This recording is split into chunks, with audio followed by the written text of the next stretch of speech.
Okay, it's 6 o'clock. We'll call to order the October 15th meeting of the Lake Stevens Planning Commission. Let's do the Pledge of Allegiance. I pledge allegiance to the flag of the United States of America and to the republic for which it stands, one nation, under God, indivisible, with liberty and justice for all. Okay. We'll do the roll call next. Item 2, Commissioner Packard. Present. Commissioner Huxford. I am here, thank you. Commissioner Morton. I'm here. I'm Commissioner Dewar. Commissioner Davis has asked for Commissioner Jennifer Davis has asked for excused absence, and we are waiting on Commissioner Connor Davis at this time. Okay. So why don't we, with the indulgence of the commission, hold off on any vote on that. Okay. Okay.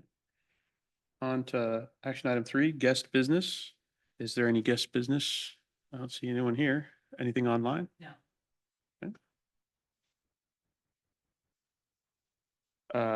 Item 4, action item approval of the minutes of September 17th, 2025 Planning Commission meeting. Has everybody had a chance to review, and are there any comments? Nope. Anything online? Nothing online. I move to approve the minutes as written. Second.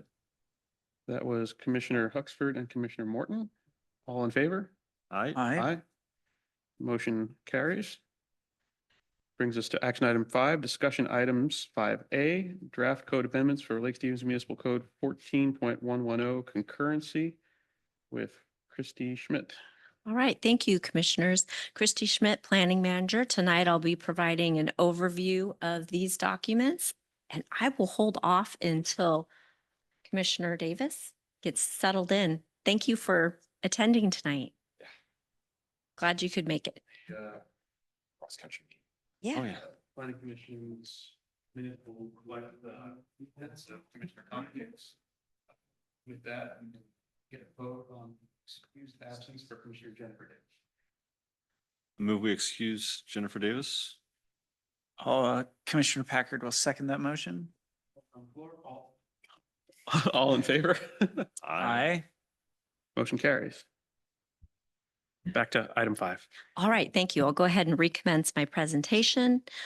Just going to provide an overview of the draft amendments, both to the code chapters before you this evening, along with their associated administrative documents. So your packet was pretty hefty this evening. There was a total of 9 items, including the staff report. They are listed above. In short, they contain a clean version and a strikeout version of both the code amendment sections, in addition to a new map for our traffic impact zones, along with summaries of the concurrency traffic study handbook and the traffic impact developer workbook, along with our cost analysis document. Some of these documents are quite long and meaty, and they're technical documents. So what I did is I summarized a summary of them, and that summary was included within your packet. That way you wouldn't have hard copies or large copies of 30, 60-page documents before you. I would like to point out that I did provide several copies of all the documents here this evening. I gave every one of you a copy of the draft developer's worksheet, along with there's full copies back there of the larger documents. If you would like them, they're next to Council Member Donahue. And if you would like a hard copy emailed to you, I will gladly send them to you if you're inclined to want to read through them. I would like to point out that those documents are still in draft form, and we're working with our consultant to do final amendments on them. Okay, some background information, because it's been a while since I brought this topic before you. Last time I was with you for a full study session was way back in February. And this was after our adoption of our comprehensive plan, which was done primarily by our planner here, David Levitan. So with the adoption of that, that brings us into the implementation mode, which are amendments to our traffic impact fee section of the code and concurrency, so they can be consistent with the city's adopted comprehensive plan. After the February workshop in May, I just did a quick status update with you. And then just this month, we received deliverable products from our consultant, which is Transpo Engineering. We've been working with them along with in conjunction with Public Works. I did go ahead and issue the 60-day notice to Department of Commerce, which states it was issued on October 3rd. So what that means is City Council cannot adopt these code amendments until after December 9th. So likely the adoption date for these will be sometime late December, maybe even early next year.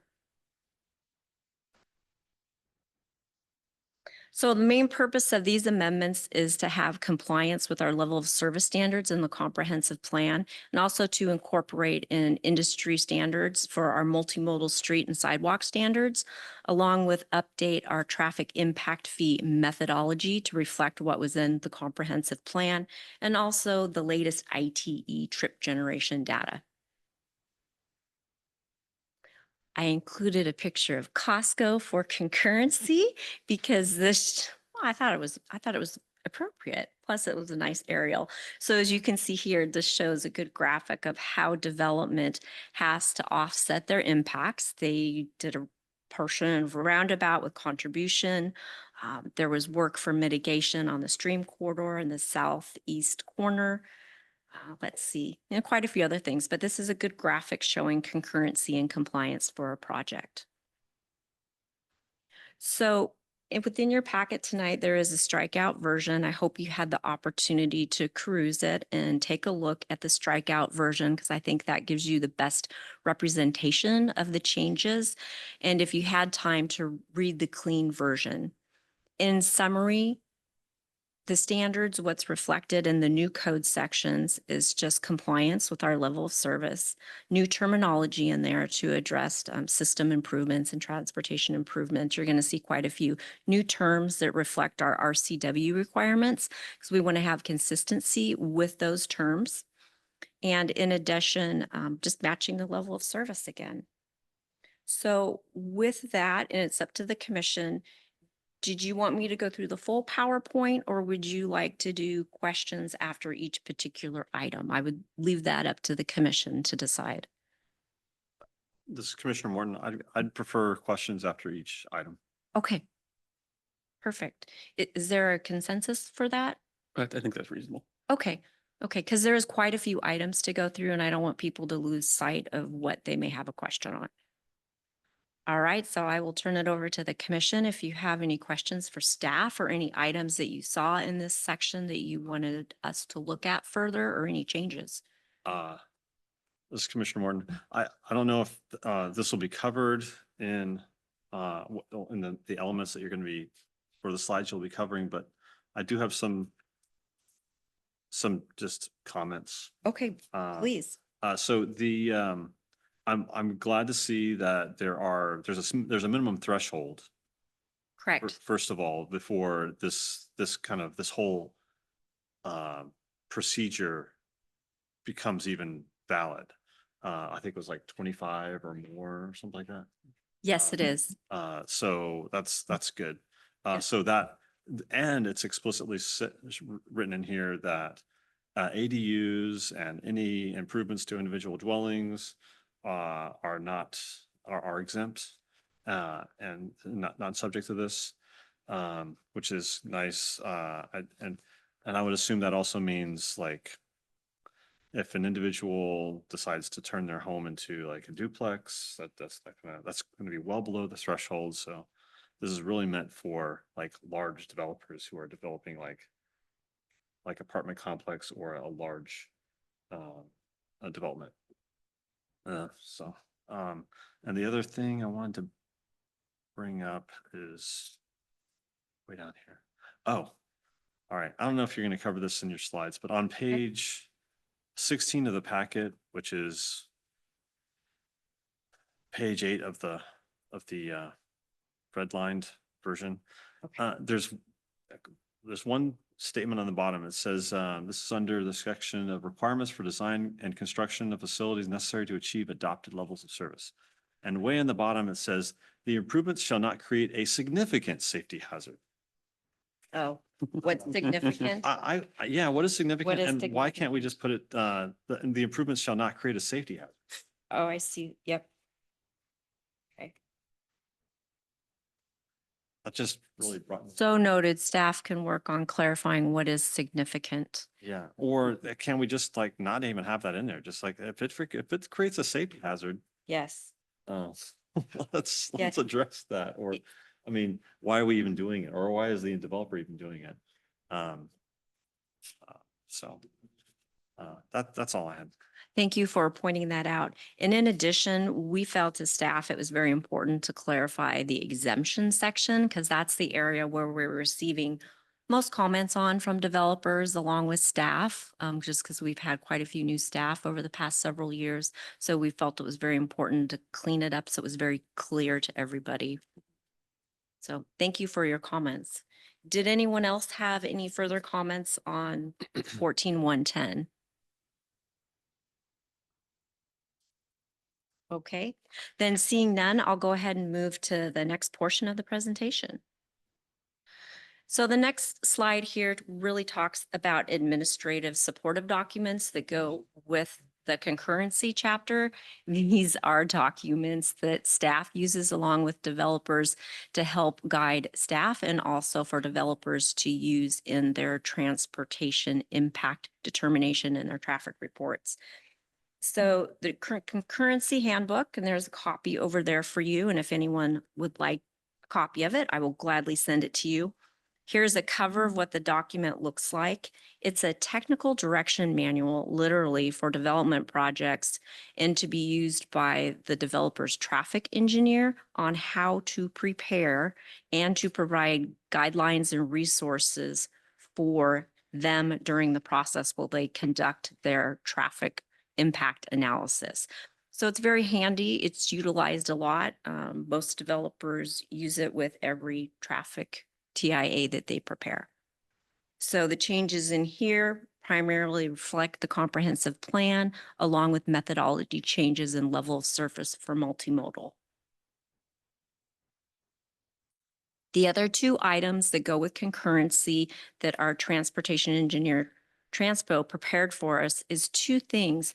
In our code currently, we have a concurrency certificate, and we actually issue concurrency now within the staff report in the decision, but it is not a separate standalone letter that we issue to the developer. What we're going to do is implement our code in probably a more clear, precise manner to ensure that they secure their concurrency for their project. In other words, they can secure their spot in line in case another development comes in, and it's good for a certain amount of time for them. So we have a template form that we'll utilize, and it will get issued with the development application prior to it going to a public hearing. In addition, they've created a tracking matrix very similar to what staff uses now in our sub areas to track trip thresholds and also the square footage of uses for projects. And here's an example of what the template will look like. This will be filled in, let's say the North Cove project up here in the corner, kitty corner by the chicken. This would be filled out for them with their project name. Also with the number, as you can see, it would include the number of square footages for the retail on the ground floor, along with the residential units and the associated PM peak hour trips along with the intersection. And then we will tally at the bottom of the level of service for appropriate intersections. So staff can prepare an annual report that would go to City Council with the annual docket when we move forward and update the CIP and the transportation sections for our improvement projects. So it allows a better tracking, holistic LOS documentation throughout the city. And I think it should help Public Works and also our department and keep track of which projects should move up in the 6-year CIP list. This is Commissioner Morton. That project across from the Chicken Drive-In is a great example. There's a thread on the community Facebook page where somebody noticed that the project's going on and they're complaining about it, and people are complaining, oh, well, that's going to bring a lot of traffic, blah, blah, blah. And I think people just don't know. that there's, that you're actually mitigating what, they have to mitigate what the impacts of their development. And so as an example, I don't know, have you completed the analysis for that project? And can you give us an example of how much they are actually, or what they are actually doing to mitigate their impact, or? So I know this probably isn't the appropriate place for it, but they are in the first review round of their project. Staff has not issued a technical review comment yet, but that will be going out shortly Oh, to them. So that is public information and available online on the permit portal. That's pretty much about it. You can access the traffic report or okay. okay. I even had like an argument with my wife this morning about it. She's like, she saw the thread. She's like, why aren't you doing something about it? We are doing something about it. Like- And just remember, she's always welcome to contact the project planner on the project and actually get some project information from them, and that would be Jill Needham. Okay, Okay, that's good. all right. So moving forward to the next chapter that we're proposing code amendments on, which is the traffic impact mitigation fees.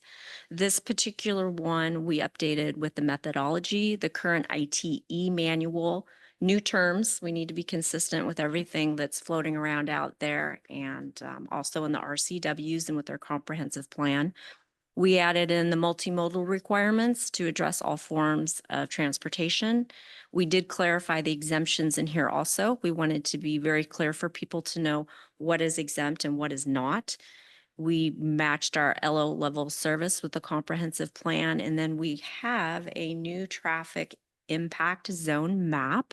That was attachment 5 in your packet. And as you can see, area 1, which is blue, area 2 is green, and 3 is red.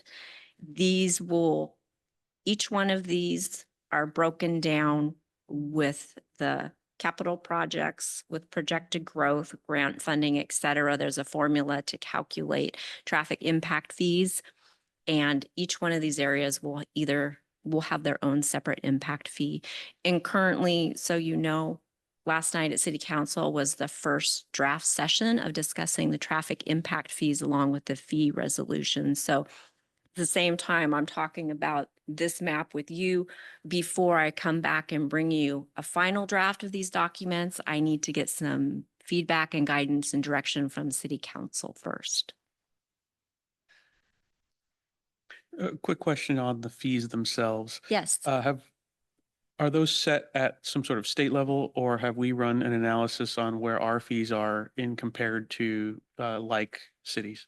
We did. And in fact, I have a list of comparable cities and our impact fees, and that was presented last night to City Council. And we remain competitive then? We do with our surrounding cities. Currently, we are slightly higher than the average, at least particularly in one zone. So that is the topic of discussion that we'll be going back to council to see if we can come up with a different allocation and still maintain all our capital projects, and or look at reducing some capital projects or scaling them back in different areas, or postponing them to be realistic with the CIP schedule. Great, thank you. Can I Christie, ask, if I may, I'm sorry. Nathan, was that you? go ahead, Commissioner Huck. If I may, there was a comment made in a past meeting, it might have been just our most recent meeting, that mitigation fees could be reallocated. And that there are certain projects that may pay mitigation fees that would feed other projects. And I hope that I'm remembering this correctly. But one, is that reflected in the current exemptions? And two, is that going to continue being the methodology if we're splitting the city into these 3 regions? Can you rephrase your question I'd be happy to. so that I understand exactly what you're saying? I think it's a Yeah, so David Leviton made the comment when we were talking about some projects in our past meetings, that there is conversation happening and being presented to council where traffic mitigation fees could be reallocated, could be not just for that project, but for other projects in the city where they are more needed, perhaps. And that this was going to be something that he approached or was presented to city council. And I'm just wondering where in the conversation that is with what is being presented to us this evening. Does that better explain it? Maybe. It is. And let me start with rephrasing how it works. I think we might have a terminology difference here. So each TIZ has a fee. That fee that's paid a proportionate share by the developer based on their PM peak trips is an example. Right? That gets paid into the city's traffic impact fee fund. Those funds fund a capital project and they need to be expended within X amount of time. There is not a reallocation, and I'm not sure if you were thinking reallocation of the TIZ amounts and or reallocation of the CIP funds, because Okay. neither of those have a reallocation. If that makes I will go back. Yeah, thank you for the clarification. I will go back and actually try to find the wording because it was curious enough to me that it stood out. okay. And I want to know, because it was something, it seemed to be that was going to be new and presented. And so Okay. I want to make sure that it's clearly defined. So I'll follow up. That's my homework. I'll follow up and then I'll present it at a future Do meeting. you have a ballpark of when that was, Commissioner? It was in our last meeting, I believe. It was when we were talking about shelter housing and emergency Oh. housing. And there was a Okay. discussion that came out of that that had to do with fees that are being paid for certain areas. So was that maybe an optional reduction in impact fees for low-income housing and or early childhood care centers? No, I didn't think so. I thought it was more universal, but that might be my mistake. I will go back and find out. If you could, that would be helpful, and then we could provide you with the accurate information that you need. I appreciate that. Thank you. Okay, thank you. Any other comments on the Commissioner map? Packard. So there was comments last night around, why the city is broken up into 3 regions and why they have different impact fees. I didn't fully understand it. Can just a quick answer? Yes. Sure, there's a lengthy one. Yes, we've been having discussions about this. I think Russ is anxious to respond to this. Well, I'm anxious, but happy to respond. So in 2012, the city adopted its first impact fee mitigation program. And when we did that, because of the lake, it creates significant different traffic patterns in the city. So the way the traffic moves in the south part of the city, it's really you're using 20th Street Southeast primarily. So that's where those impacts are localized. The Frontier Village area around Highway 9, that's where those impacts are, and in those feeding areas of Westlake Stevens. And then in the Northeast was also sort of its own thing going out to Highway 92 or perhaps out to Machias. So it's really just the way the traffic operates is why we've created 3 zones. And that's not uncommon for different cities to have multiple traffic zones or service areas. So that's really the why of it. And then based on the projects to maintain the levels of service over the 20-year horizon is where those projects come from. And mostly they're intersection improvements. In our latest comprehensive plan that was adopted also reflects multimodal projects. So bike paths and things like that are also part of the calculation now. Okay, so I guess my thought is just any addition, especially something large, right, like Costco, you can say, hey, that's down in impact zone number 3, but it affects traffic all over the city because everybody from around the city is trying to come to Costco, right? So there's that. 2, does this encourage or discourage people from developing in certain parts of the city? Like, hey, I'd really like to put my development here, but the fees are larger. So instead of doing what is maybe the best thing for my business, I'm going to do it over here instead. I'm not sure I understand the benefit. I mean, the capital projects, right? Do we really discretize the money that say, hey, money that comes from here can only be spent here? And why would we constrain ourselves that way versus just saying any development done in the city adds money to the pool, spend it where we want to spend it, do the right thing regardless of where it's happening? So a couple of things to that point. So in the methodology, the funds are primarily reserved to improve those areas of the city that make sure that there's not disparate improvements in one segment Okay. of the city, and that we can really look holistically that we're improving the entire community. So that's sort of one reason on the distribution of Okay. dollars. But to your other point, well, you have two other points. The fee methodology we have does allow some dispersion of funds from one zone to another if we're looking at those macro projects. So there is an ability to transfer some of those monies between the funds for, very important large capital projects. So that is something that's baked into the methodology, and we do.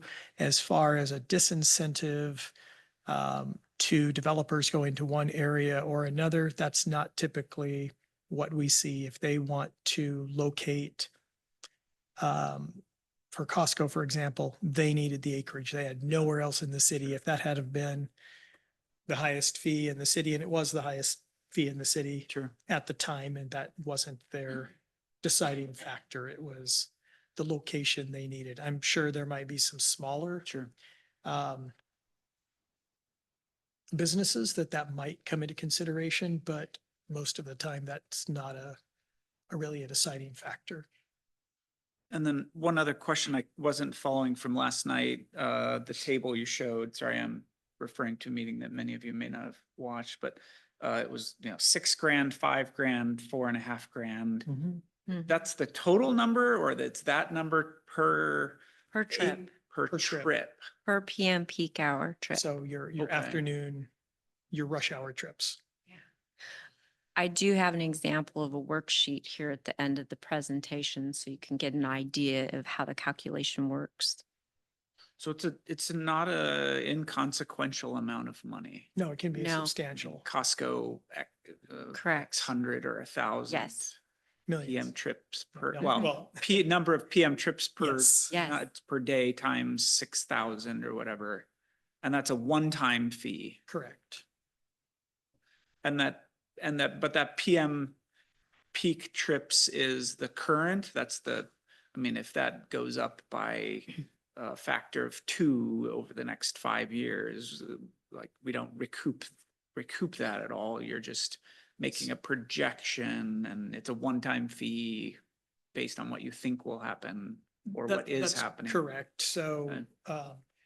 I'll let Christy get back to some of her points, but Sure. under the Growth Management Act is what enables us, and some other statute allows us to collect impact fees. It comes out of RCW 8204, I believe, that authorizes collection of impact fees, and they have to be for system improvements. And that's some of the language we tried to integrate into the new chapters to be very specific, that we're not paying for maintenance. The philosophy is growth has to pay for growth. So you're correct that we are projecting out over the 20-year plan horizon. And that's what we studied last year with the comp plan, showing where the level of service impacts might be along roadways, specific intersections.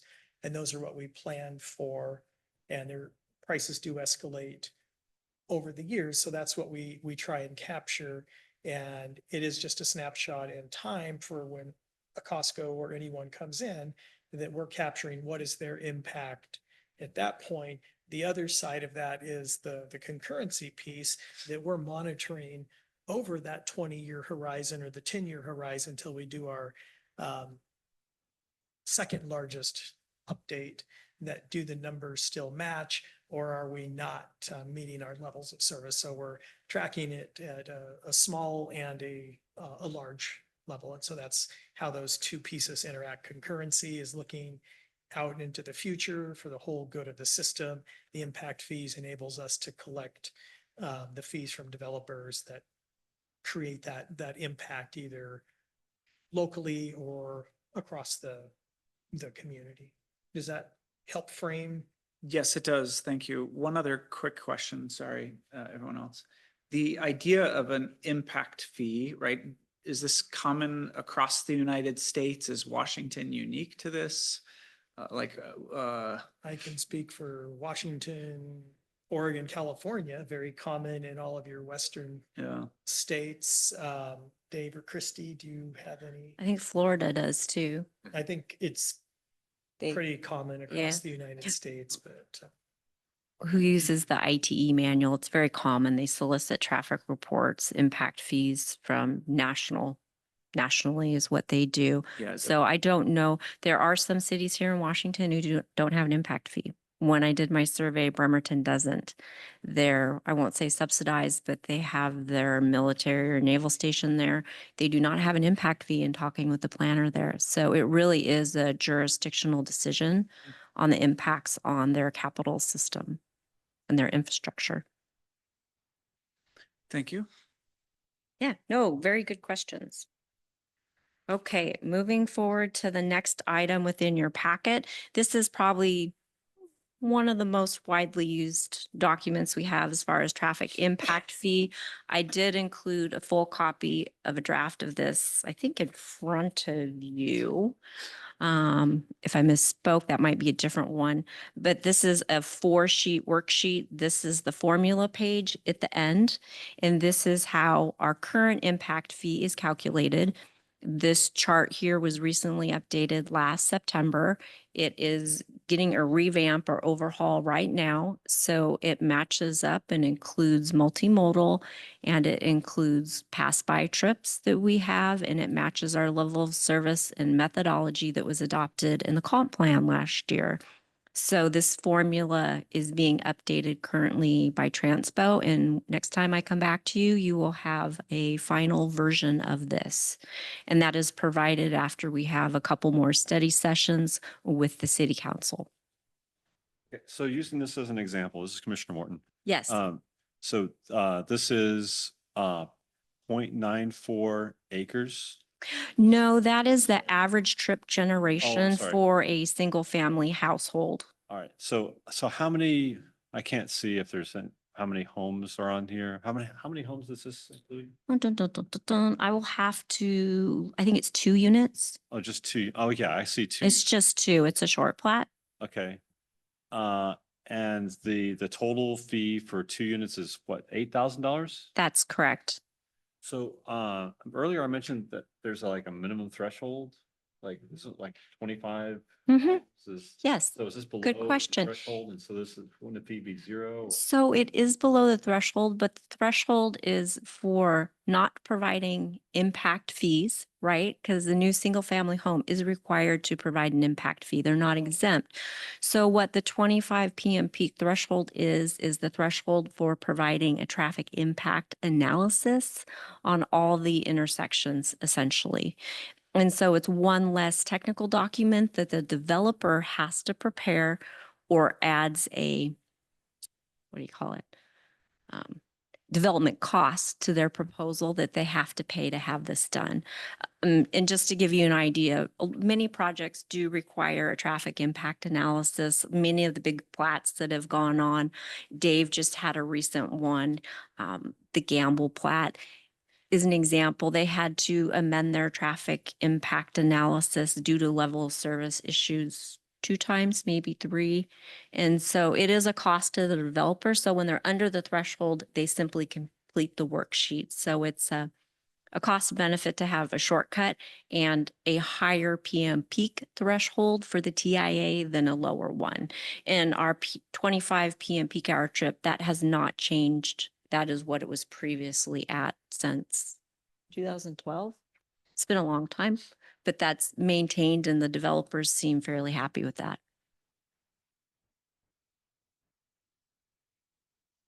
Here's a look at probably one of the larger documents here. There's a couple copies over there. It is 30-some pages, uh, including the appendix. This is really the technical document that all the traffic impact engineers utilize and look at to verify their methodology when they go through and prepare a traffic impact analysis. So staff has reviewed the draft. We have some edits for our consultants, or we'll be making some changes just to get it into alignment before we bring it back to the city council and to the planning commission. But this is the draft document here. And if you would like a copy, please let me know and I'll go ahead and get that out to you. And just sort of an aside, it's the implementation document. So you create or you'll make recommendations on the municipal code, and then that's the tool the staff will use. We're just doing them in parallel, but this becomes our implementation, our workbook that we use on how to do those things. Then those methodologies may change over time. That's why they're not codified. Or else we'd have a lot more amendments coming before you. So it's easier to make them an administrative document that's flexible to change. So next steps for the Planning Commission and for staff is that we'll be holding the work sessions with City Council on the traffic impact fees that would be imposed in 2026. And as discussed previously, this may result in refinement of some capital project lists and changes in allocations for the traffic impact fee zones. In addition, then I'll come back to you for another work session with the final draft documents. So I had put in my staff report a tentative or a date for a public hearing of November 5th. That is going to be postponed based on input from the city council. So I'll be coming back to the Planning Commission with another study session or two before the public hearing. And we don't have a deadline for these amendments, but it is something I would like to see get wrapped up and move forward along with our capital improvement projects and our comprehensive plan annual docket this year. And with that, any further questions from the commission before I turn it over to Mr. Levitan for STEP housing? Yeah, Commissioner Packard again. So, Yes. I almost don't want to ask this. So, because it may seem like I'm looking for something, but we're trying to, so how are peak PM trips defined? My question is, we're trying to make downtown and a lot of the area more walker friendly. So somebody could build something, develop something, and they're not actually contributing at all to the number of drivers on the road, right? Like you're getting more traffic, you get what I'm asking? You're getting a lot of walkers or bikers coming into the area, but are they being penalized if they're not, or are we not being fairly taxing them if they're in a zone that has more walkability versus a zone that currently doesn't have walkability? Like, and I'm not trying to get more money out of people. I'm just trying to figure out how does it make sense, right? So again, that's one of the reasons we don't throw all the technical documents Sure. at you. Uh-huh. But within our comp plan, if you'll remember last year when we went through the transportation element, it included a new multimodal methodology. So that's Okay. capturing trips for sidewalks, cycling, as well as trips. We have to plan for all those modes of travel these days. And then the projects that are put into the capital facilities plan include a blend of vehicular projects. They also include bike paths, multi-use sidewalks, and those are weighted a little bit differently in Okay. the calculation, but they all then, so they're weighted as to a dollar value, and then there's an average contribution assigned to the project that becomes then the basis of what is eligible and what is not eligible. So there's a lot of math happening in the background that you guys don't see, but there is definitely a proportionate share attributed to the different modes of traffic. And again, those are weighted a little bit differently to establish a fair and equitable fee for the project, and using the P and peak hour.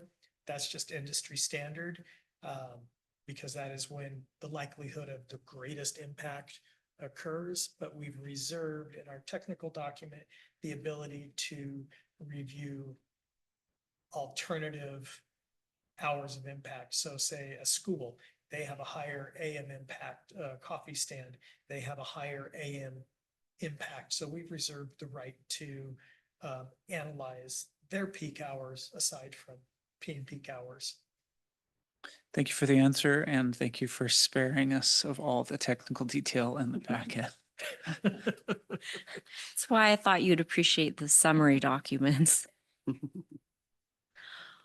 Okay, with that, if you have any other questions or comments or you see an edit, please feel free to email, and then that way I can include those changes. Okay, were there any other questions before we move on? Hearing none. That wraps up item A. On to item 6, Commissioner's Report. Moment for us to talk about things going on that are germane to the business of the Planning Commission. We'll start on. Yeah, actually, Commissioner, we had amended the Oh, is there more? packet yesterday. Yeah, sorry about that. I'm sorry. Yeah, we just see that wanted other- to give a quick, Hold on. When did Page 48. I don't have page 48. Oh. okay, yeah, this got updated yesterday. I had meant to get this into the packet by Friday. Yeah. And then I was at a conference Wednesday through Friday, so didn't quite make it in there, but we wanted to just touch on step housing really briefly, just to give a quick update. So if that's all right. So David Levitan, Principal Planner. So step housing, obviously we've discussed a number of times over the last few months. Introduced draft code language at your August 18th meeting. Kind of introduced kind of the basic conceptual framework behind it. This kind of dual approach between kind of separating permanent supportive housing and transitional housing into one bucket, and then emergency housing and emergency shelters into another bucket, establishing supplementary use regulations within Chapter 1444 of the Municipal Code. Those would apply to just emergency housing and emergency shelters. They require things such as a site management plan, a parking plan, a security plan. Also introduce the concept of buffers between individual emergency housing or emergency shelter uses. So basically a specific distance that there had to be separation between individual uses. So that was all introduced on August 18th. We came back on September 17th and had a couple of refinements to that. There had been feedback from the Planning Commission that they wanted to expand the noticing, or at least a majority of the council had requested that we expand the noticing process to kind of go above and beyond what's required for, say, vacation rentals, which require notice to adjacent properties. There was a desire to maybe bump that up to a type 2 review process, which requires notice to all property owners within 300 feet. So we made that change. And then there was some discussion about establishing buffers between emergency housing, emergency shelters, and what we called protected uses. So those were uses such as parks and schools and childcare centers.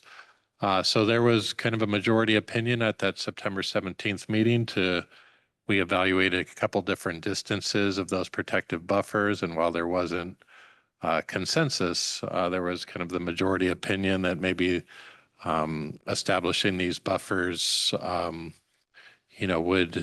be a good thing for Lake Stevens. Subsequent to that meeting, we met with the City Council on September 23rd just to introduce this item to them before we came back to the Planning Commission for a public hearing. And I think there was generally support for the supplementary use regulations, kind of for this dual approach between the two types, kind of the two buckets of uses. The one area where there were a couple of different council members that had questions and kind of questioned the need for some of the regulations was specifically related to the protective buffers around parks and schools and childcare centers. And the thought generally from a couple of those council members was if we have these relatively prescriptive requirements within the supplementary use regulations, if we've expanded the public noticing requirements, is there a need for these protective buffers? And really, can we demonstrate a nexus between, the regulation and public health and safety, and kind of the inference that maybe it's conflating homelessness with crime or other things that need protection from a public health and safety perspective. So these weren't new issues. These had been discussed by the Planning Commission. We just, before we moved on to the public hearing, we wanted to make sure to check back in briefly with the Planning Commission just to provide that perspective from at least a couple members of the City Council, wanting to, kind of increase and improve kind of some of the communication between the Planning Commission and the City Council and just make each body aware of what the other body was thinking. So just wanted to kind of raise that issue. That was the primary purpose of kind of the late addition to this item to this evening's meeting, was really to kind of circle back on that, to kind of maybe reassess that, kind of get any additional input. I included a video of that discussion. Not sure if people were able to either watch that the first time or to circle back on that. I apologize that that was added kind of right at the last minute. So it's not anything that necessarily needs to be, definitively figured out tonight. We just did want to provide another opportunity for the Planning Commission to weigh in specifically on those buffers. And Christy and Russ, if you have any additional thoughts or items that you had heard from City Council, I'd welcome those. Discussions, different thoughts about regulations and the Planning Commission, especially before we go to public. Yeah, and so the code is largely written. I think, especially with the concurrency and the traffic impact fees not moving forward on November 5th, I think we are in a position where we can move forward with the public hearing on that date related to step housing. Also wanted to note, just related to this, there was another House Bill 1998 back in the last actually in the 2024 legislative session related to co-living housing. It's a very, very minor amendment, so we've decided to roll that into this one. Basically, things like boarding houses and other types of communal co-living housing facilities essentially need to be treated the same as multifamily residential. Basically, that's the way that our code already treated boarding houses, which are the only types of co-living that are currently within the code. So this would basically kind of strike out the references to boarding houses, replace that with co-living housing. And basically there's some kind of prescriptive requirements within the RCW related to how you deal with parking and how you deal with occupancy, but those are all pretty minor in nature. So we figured we'd be able to capture that as part of this. So that'll be incorporated into the code amendments. There were just a couple of questions and maybe a little bit of confusion between the differences between some of these housing types. And that was, probably really my bad as far as not explaining that to the City Council in a very clear and concise manner. And I think kind of we had included the definitions, and those are included. So when we think about emergency shelters, these are still indoor uses. Basically, the difference between an emergency shelter and an emergency housing. Emergency shelter, you basically can't have kind of prescriptive tenancy or kind of a lease agreement required. It's basically if you're homeless, that is kind of the first probably place that you look at is an emergency shelter. You're not required to sign a lease. You're not required to have a certain duration of stay. Kind of the next level up from that would be emergency housing, which is also indoor. That's geared towards, individuals and families that are either currently homeless or in danger of becoming homeless. And then when you move on from that, the next step would probably be transitional housing, which is geared toward for stays up to 2 years in duration. And then permanent supportive housing is kind of something different. That's kind of the integrated services, whether it be mental health or physical health, substance abuse. There's a variety of different services that are integrated with that permanent supportive housing, and that's intended to be permanent. And so just wanted to make sure that kind of maybe provided a little bit better definition, just as we're considering the potential need for additional supplementary use regulations and for these potential buffers. Just wanted to maybe clarify the individual uses a little bit better than I've done in the past. Were there questions or comments from the commissioners? As Commissioner Morton, I watched the city council at the time, and I watched the video today, and I was glad that they're questioning the buffers. And I was glad that you did an analysis of the buffers of if they were only against schools and not parks and libraries. And I thought that would be, again, that would be my preference, but and it seemed very reasonable, because I think the people who use these facilities are going to would like to use parks and libraries too. In fact, they may need to use parks and libraries more than most people. And I just had a funny thought. The acronym is STEP, not PEST. So.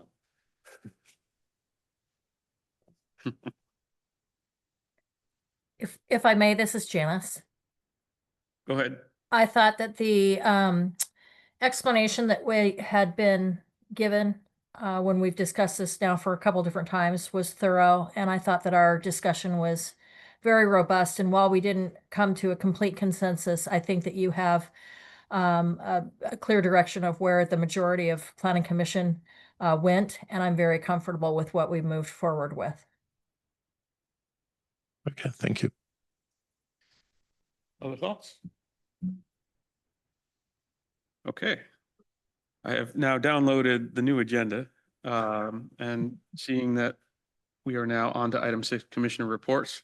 We'll start on the end with Commissioner Packard.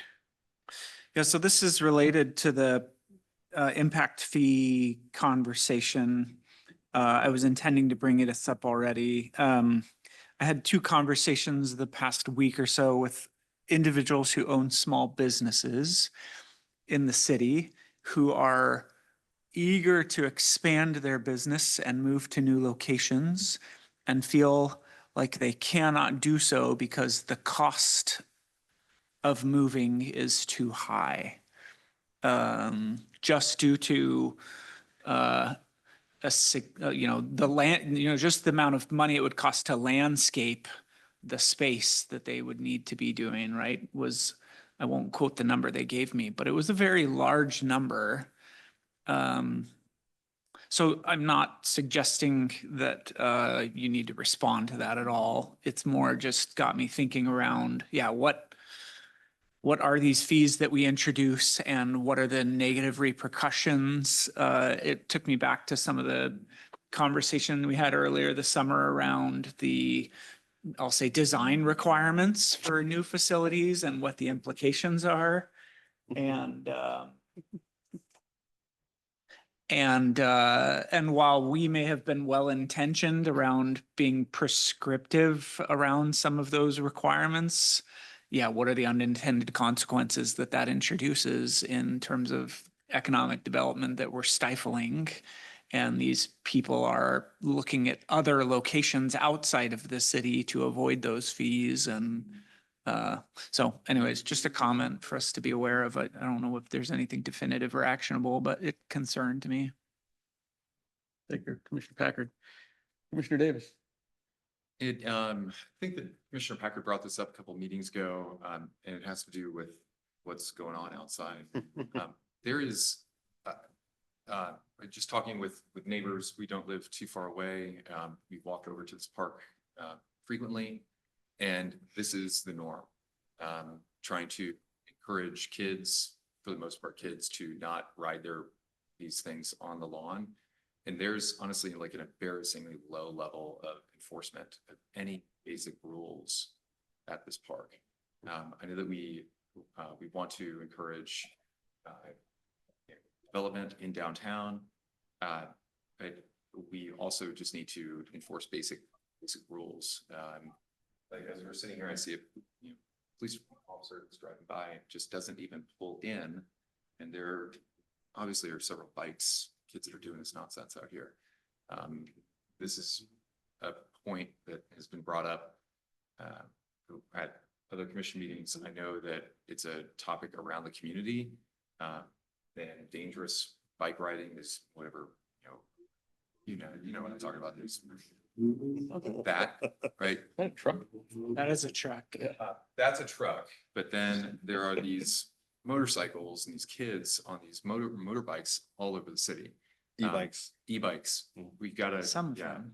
Some are, Uh, yeah. But it's just enforcement, and at least, having some, if it isn't a police officer, it is, that we had discussions at one point about there being a parks ranger.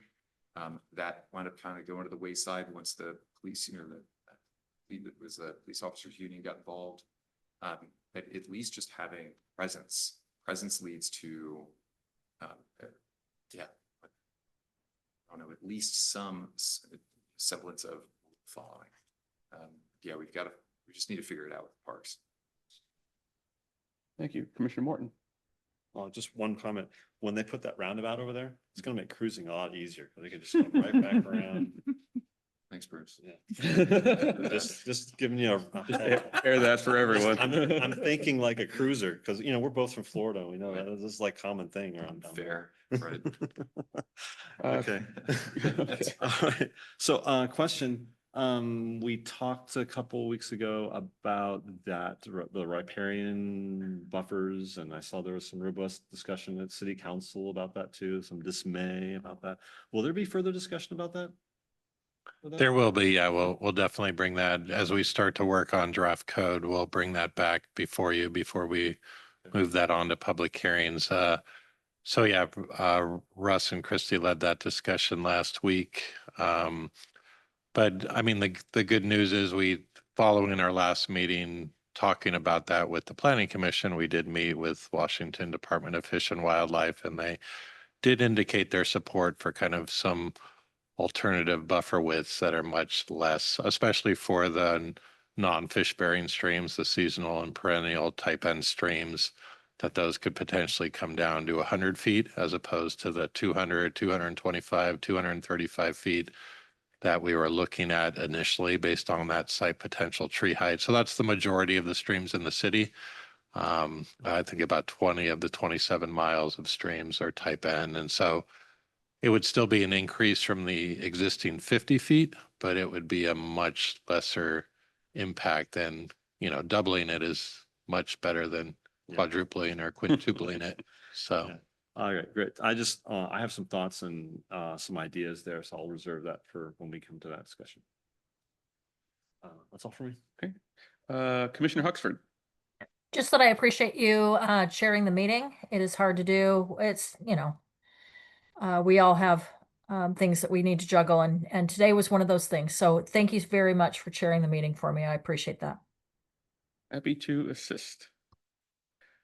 I think my only comment, and as exemplified by tonight, if there's a material change in the agenda, could we get just an email? Because I print this thing out or download it, as soon as it's sent usually, so I can start reading through it. So if there's something new, particularly a new action item, if we can just get notice of that, that would be appreciated. Which brings us then to item 7, Planning Director's Report. I shared comments tonight. I think Councilmember Donahue shed some light on the e-bike and where the city's at with that. So, Russ, can you grab a mic?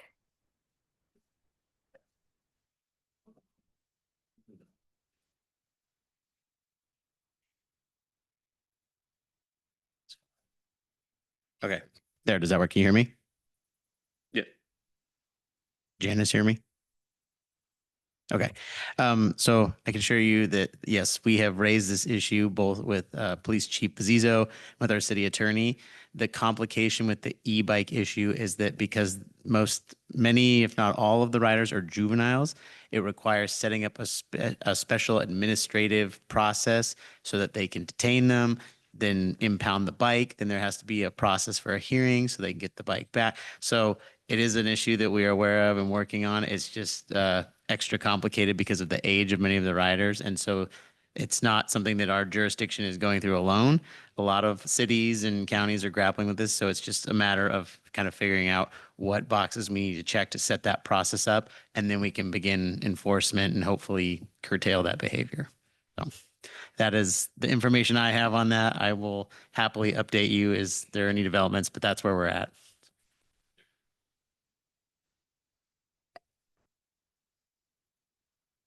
Okay, one of the things I'd like to share with the commission last night at City Council, they passed the interlocal agreement with the City of Everett for development across the Everett water line. That's something we've been working on for a number of years. And so that will be great for economic development in the southern part of our city. And I'm glad that we were able to get that completed. Otherwise, big projects I'm working on would be the city campus, continuing to work on that. I have the design drawings right now and hoping to go to bid on the downtown museum next Monday. Thank you, Director Wright. And with no other business this evening, is there a motion to adjourn? Move that we adjourn. Commissioner Davis seconds. All those in favor? Aye. Aye. Moved. Thank you, everybody.